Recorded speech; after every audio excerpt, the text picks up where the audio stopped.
Hello everyone. तो आज हम इस वीडियो के द्वारा गुजरात बोर्ड का हिंदी जो कि क्लास 9th का है, इसके चैप्टर नंबर 13 नीति के दोहे जिसे लिखा है रहीम जी ने, इसे पढ़ने वाले हैं। तो आइए इसे हम स्टार्ट करते हैं। चैप्टर नंबर 13 नीति के दोहे जिसे लिखा है रहीम जी ने, जिनका जन्म लगभग 1553 ईस्वी में और इनका निधन सन 1626 ईस्वी में हुआ था। लगभग कहने का मतलब होता है एक अनुमान लगाया गया है। रहीम का पूरा नाम अब्दुल रहीम खान खाना था। उनके पिता का नाम बैरम रबा था जो अकबर के अभिभावक थे। रहीम अकबर के नवरत्नों में से एक थे। रहीम की कार्य क्षमता और बुद्धिमत्ता से अकबर बहुत प्रभावित थे और इसीलिए उन्होंने रहीम को अपने दरबार का महामंत्री का सर्वोच्च पद प्रदान किया था। रहीम संस्कृत, अरबी, फारसी के विद्वान थे। दानी के रूप में बहुत सुविख्यात हैं। जीवन के व्यवहारिक अनुभवों को उन्होंने अपनी सतसई में व्यक्त किया है। तो यहाँ बताया गया है कि रहीम जी का पूरा नाम अब्दुल रहीम खान खाना था। उनके पिताजी का नाम बैरम रबा था। अकबर उनके अभिभावक थे और रहीम जी के कार्यों से प्रभावित होकर, उनकी कार्य क्षमता को देखकर, उनकी बुद्धि को देखकर उन्होंने अपने दरबार का महामंत्री अर्थात सर्वोच्च महामंत्री का पद उनको दिया था। रहीम जी जो थे वे संस्कृत, अरबी, फारसी के विद्वान थे। दानी के रूप में वो बहुत ज़्यादा विख्यात हैं और उन्होंने अपने जीवन के जितने भी अनुभव है, व्यवहारिक अनुभव है, जो समाज में जिस तरीके का व्यवहार है, जिस तरीके का उनका खुद का अनुभव था, उन्होंने इन सारी रचनाओं को, अपने व्यवहारिक अनुभवों को अपनी रचनाओं में उतारा है और उसे सतसई में व्यक्त किया है। प्रथम दोहे में परहित की भावना, दूसरे की भलाई की भावना बताया गया है। दूसरे दोहे में सही संबंध की रीत और सच्चा प्यार, सही संबंध क्या है। तीसरे दोहे में छोटी चीज़ का भी महत्व। चौथे दोहे में सही दीन बंधु की बात की गई है कि सही मित्र आपका कौन है, सगी या आपका सगा कौन है, आपका पारिवारिक बंधु कौन है, मित्र कौन है, सखा कौन है। पांचवें दोहे में बताया गया है कड़वे वचन बोलने की स्थिति का वर्णन किया गया है कि कड़वा वचन बोलना कैसा होता है। छठवें दोहे में उत्तम व्यक्ति की प्रवृत्ति बताई गई है कि एक अच्छा व्यक्ति, एक उच्च विचार वाला व्यक्ति कैसा होता है। सातवें दोहे में बिगड़ी हुई बात को छोड़ देने की बात कही गई है कि जो बात बिगड़ गई उससे भूल जाओ। आठवें दोहे में धैर्य का महत्व बताया गया, पेशेंस।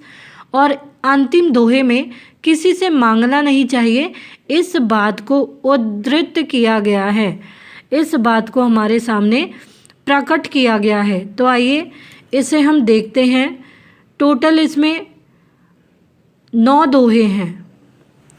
पहला है तरुवर फल नहीं खाते हैं, सरवर पियहि न पान, कही रहीम परकाज हित, संपत्ति सुचहि सुजान। रहीम जी कहते हैं कि पेड़ अपने फल नहीं खाते और सरोवर अपना पानी नहीं पीता।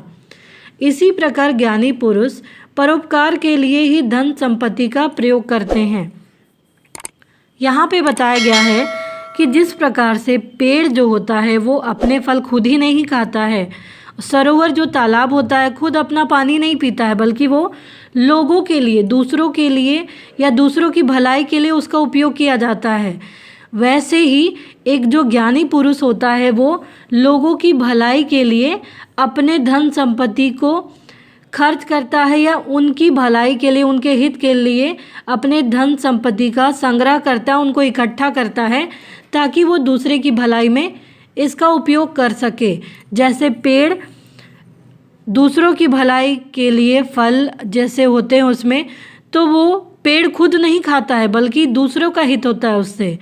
और सरोवर का पानी सरोवर खुद ही नहीं पीता है बल्कि दूसरों का हित होता है। नेक्स्ट है कही रहीम संपत्ति सगे, बनत बहुत बहुरीत, विपत्ति कसौटी जे कसे, तेई सांचे मीत। रहीम जी कहते हैं कि जब मनुष्य के पास संपत्ति होती है तब लोग तरह तरह से उसके सगे बन जाते हैं, उससे रिश्ते जोड़ लेते हैं। लेकिन सच्चे मित्र तो वे हैं जो विपत्ति के समय साथ देते हैं, साथे नहीं साथ देते हैं। तो यहाँ पे बताया गया है कि जब आपके पास पैसा, धन, संपत्ति होती है तो लोग तरह तरह से आपके सगे संबंधी बनना चाहेंगे, आपसे मित्रता करनी चाहेंगे, आपसे रिश्ते जोड़ने चाहेंगे। लेकिन आपका सच्चा मित्र कौन है? जो मुसीबत के समय, विपत्ति के समय या आप किसी समस्या में हो, उस समय जो व्यक्ति आपका साथ देता है वही आपका सच्चा मित्र है। नेक्स्ट है, रहीमन देखी बड़ेन को लघु न दीजिए डारी, जहाँ काम आवेई सुई कहाँ करे तरवारी। रहीम जी कहते हैं कि बड़ों को देखकर छोटों की उपेक्षा नहीं करनी चाहिए। जो काम सुई करती है क्या वह तलवार कर सकती है? यहाँ पे कहा गया है कि बड़ी चीज़ को देखकर छोटी चीज़ की उलाहना नहीं करनी चाहिए या उसे कम नहीं आंकना चाहिए। क्यों? क्योंकि जो काम सुई कर सकती है वो काम कभी भी तलवार नहीं कर सकती है। कपड़े सिलने का काम सुई कर सकती है, न कि तलवार। तो हर एक वस्तु का अपना एक महत्व होता है। नेक्स्ट है, दीन सबन को लखत है, दीन ही लखे न कोई, जो रहीम दिन ही लखे, दीन बंधु सम होए। रहीम जी कहते कि असहाय और गरीब लोग सबको आशा भरी नज़रों से देखते हैं, पर उनकी ओर कोई नहीं देखता, उन पर कोई दया दृष्टि नहीं करता। जो असहाय और गरीबों पर दया दृष्टि करता है वह सचमुच भगवान के समान है।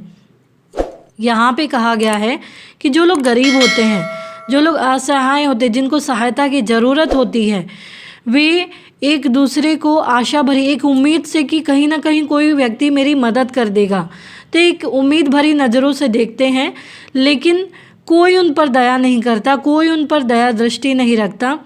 तो यहाँ पे रहीम जी कहते हैं कि जो व्यक्ति इन गरीबों की, इन असहाय लोगों की मदद करता है, उन पर दया दृष्टि रखता है, वही सचमुच में भगवान के समान होता है। नेक्स्ट है, खीरा को मुँह काटी के मलियत नोन लगाए, रहीमन करवे मुखन की चाहिए यही सजाए। नोन यानी नमक। खीरा को खाने से पहले उसका सिर यानी ऊपरी भाग काट कर अलग कर देना चाहिए, फिर उसके कटे भाग पर नमक मलना चाहिए। रहीम जी कहते हैं कि कड़वे मुख वाले को यही सज़ा मिलनी चाहिए, इस अपराध का यही दंड है।